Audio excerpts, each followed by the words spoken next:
Buddhism has always challenged neat definitions.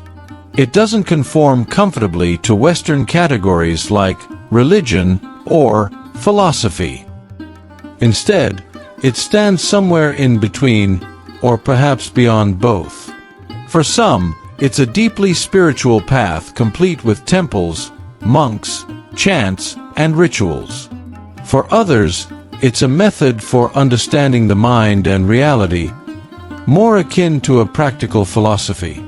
The ambiguity lies in its very nature.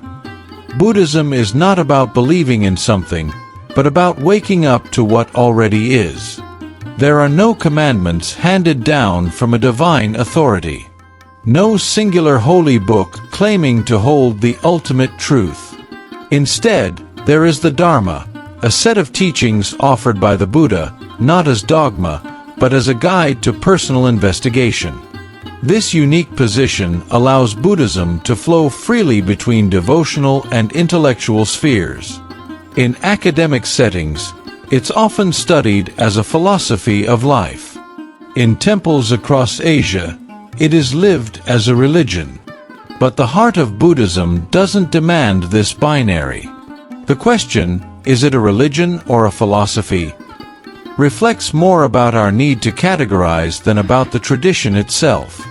Buddhism invites us to see beyond labels and experience something more intimate, a path of awakening that meets us exactly where we are. At the heart of most religions lies a supreme being, a god or pantheon who governs, judges, or saves. But Buddhism begins with silence on this point. There is no creator god, no divine overseer to whom one must pray for forgiveness or favor. This absence leads many to conclude that Buddhism is not a religion in the traditional sense. And yet, it remains profoundly spiritual. The Buddha taught that liberation comes not from outside intervention, but from inner understanding. Suffering doesn't end because a deity decides to rescue us. It ends when we deeply see its causes and uproot them. This places responsibility and power squarely in our own hands. It's not about obedience to a divine will, but about waking up from illusion. Still, this doesn't make Buddhism cold or sterile. The path is infused with compassion, awe, and reverence, not toward a god, but toward life itself, toward the mystery of awareness, and toward the potential each being holds. Some traditions do develop devotional aspects around celestial Buddhas or bodhisattvas, but even these are not gods in the Abrahamic sense. They are awakened beings, symbols of qualities we can cultivate. In the end, the lack of a god doesn't diminish Buddhism's depth. It only shifts the source of transformation, from the heavens to the heart. Buddhism might be grounded in introspection and insight, but across the world, its outward expressions often resemble those of a traditional religion.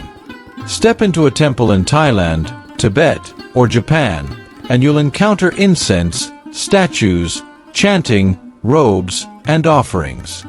Devotees bow before altars, recite sacred texts, and participate in rituals that mark life's transitions. For some, these are acts of devotion. For others, they are symbolic gestures, reminders of impermanence, interconnectedness, or the mind's potential. These rituals don't exist in contradiction to the philosophical side of Buddhism, they complement it. The Buddha himself understood the power of form. He didn't reject rituals outright, but advised they be done with awareness, not superstition. In this way, rituals become tools for mindfulness and reflection, not empty habits. Different schools emphasize rituals to varying degrees. Mahayana and Vajrayana traditions often embrace them more fully, integrating visualizations, mantras, and elaborate ceremonies. Theravada Buddhism, while more austere, still holds space for chanting and merit-making practices. In every case, the outer acts are meant to support the inner journey. So while Buddhism doesn't rely on divine worship, it does offer a rich landscape of symbolic practices. They serve to connect the practitioner not to a god, but to a deeper sense of presence and purpose. The ritual, then, becomes a mirror, not of faith in the unseen, but of the self as it awakens. For the Buddha, truth was not something to be believed, it was something to be lived. Buddhism is less about adhering to doctrine and more about engaging with life through a set of practices. These practices form what's often called the Eightfold Path, a guide to ethical conduct, mental discipline, and wisdom. It's not a list of commandments, but a way of walking through the world with clarity and compassion. This is where Buddhism leans strongly into the realm of philosophy, not as abstract speculation, but as applied insight. One doesn't simply think about suffering or impermanence. One learns to observe them directly. Meditation becomes the lab where these truths are tested. Mindfulness, the lens that reveals the patterns of craving and aversion that keep us bound. Ethics in Buddhism are also experiential.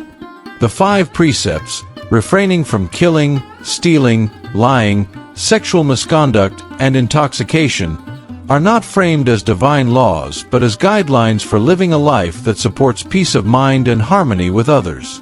They are practical tools, not moral absolutes. In this way, Buddhism becomes a path to walk, not a set of beliefs to recite. The transformation it offers is not through faith alone, but through the careful and compassionate cultivation of one's own mind and actions. It's not a religion one joins, it's a life one chooses to live with awareness. Siddhartha Gautama, the Buddha, is not worshipped as a god but revered as a fully awakened human being. This distinction is central to understanding how Buddhism operates differently from most religions. The Buddha did not claim divine origin or supernatural authority.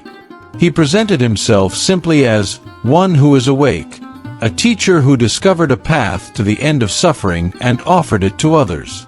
This subtle yet powerful positioning reshapes the student-teacher relationship. The Buddha's role is not that of a savior, but of a guide, someone who points to the path, but cannot walk it for you. His teachings encourage direct experience and personal verification. He even famously said, "Do not believe my words blindly, test them as you would test gold." Over time, various cultures have surrounded the Buddha with images, rituals, and stories that elevate him to near-divine status. Statues of the Buddha are found in countless forms: serene, smiling, seated in meditation, or standing in graceful compassion. These images inspire, but they are not meant to be idols of worship. They are mirrors, reminding us of our own potential for awakening. In bowing to a Buddha statue, one does not bow to a deity, but to the human capacity for liberation. The Buddha is not separate from us. He is the example of what lies dormant within us all. Buddhist philosophy runs deep, exploring the nature of the self, time, consciousness, and suffering with a rigor that rivals any Western school of thought. Yet unlike purely academic philosophy, Buddhism is not interested in theory for its own sake. Its questions are always practical, always aimed at one thing: liberation from suffering. The Buddha's insights into impermanence, anicca, suffering, dukkha, and non-self, anatta, are not abstract ideas to be debated in ivory towers. They are truths to be seen directly, in the flux of everyday life. The teachings aren't meant to provide intellectual comfort, they are meant to shake us awake. In this way, Buddhist philosophy becomes a tool for transformation, not just contemplation. This approach is especially evident in meditation, where concepts are not just studied, they're felt. The mind observes how craving arises, how clinging leads to stress, how letting go brings relief. Insight becomes embodied. Wisdom becomes real. Even the profound metaphysics of emptiness or interdependence aren't treated as final answers, but as ways of loosening our fixed views and rigid identities. Philosophy in Buddhism is medicine, not dogma, prescribed according to the condition of the one seeking healing. So while Buddhism shares the depth and structure of a philosophical system, its heartbeat is practical. Its philosophy not as a way of thinking, but as a way of being free. As Buddhism spread from India to Sri Lanka, China, Japan, Tibet, Southeast Asia, and beyond, it adapted to each culture it touched. This adaptability is one of its strengths, and part of what fuels the debate over whether it's a religion or a philosophy. In some regions, Buddhism took on deeply religious characteristics. In others, it remained closer to its philosophical core.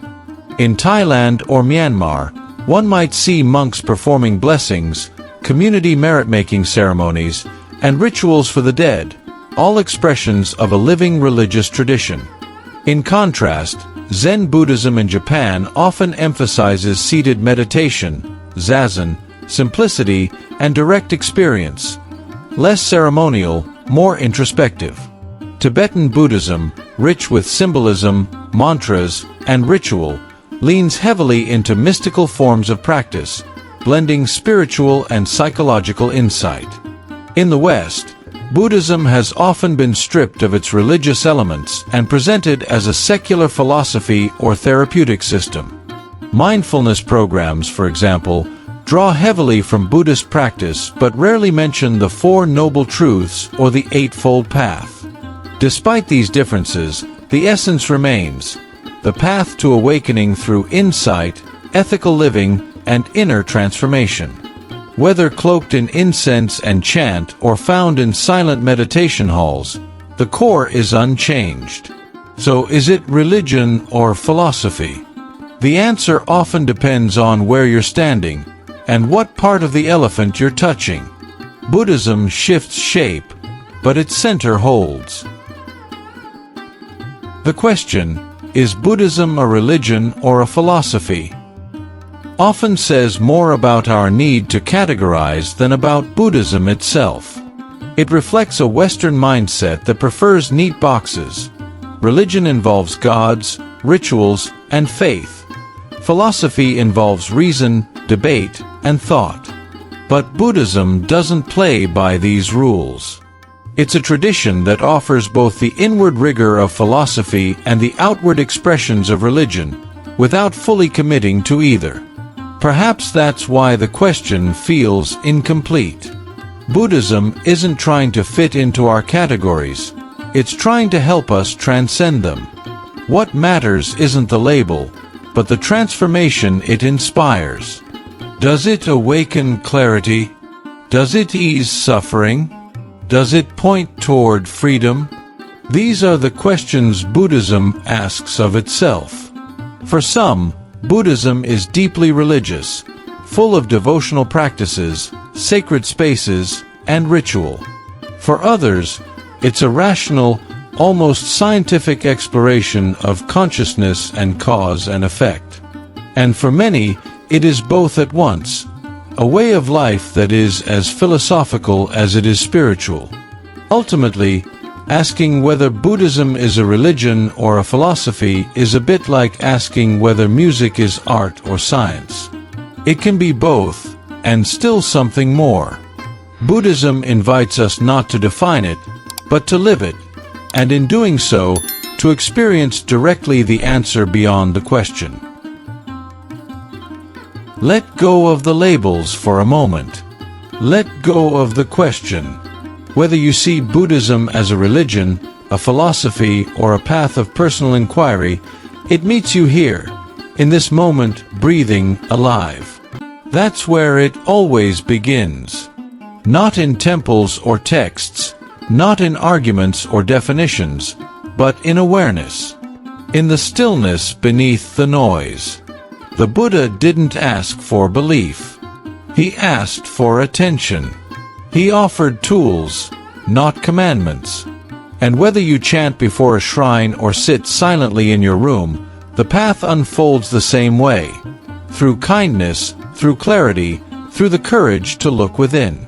The beauty of Buddhism is that it doesn't need to be defined to be practiced. It's a river that shapes itself around the rocks of your life. When you're caught in suffering, it whispers, "Look here." When you're tangled in thought, it suggests, "Breathe." And when you're searching for truth, it reminds you, the search itself is already part of waking up. So let the mind settle. Let the breath guide you back. You don't need to choose a side, religion or philosophy. You only need to walk the path, step by step, with presence, with humility, with heart. Whatever name we give it, the truth is found not in the label, but in the living.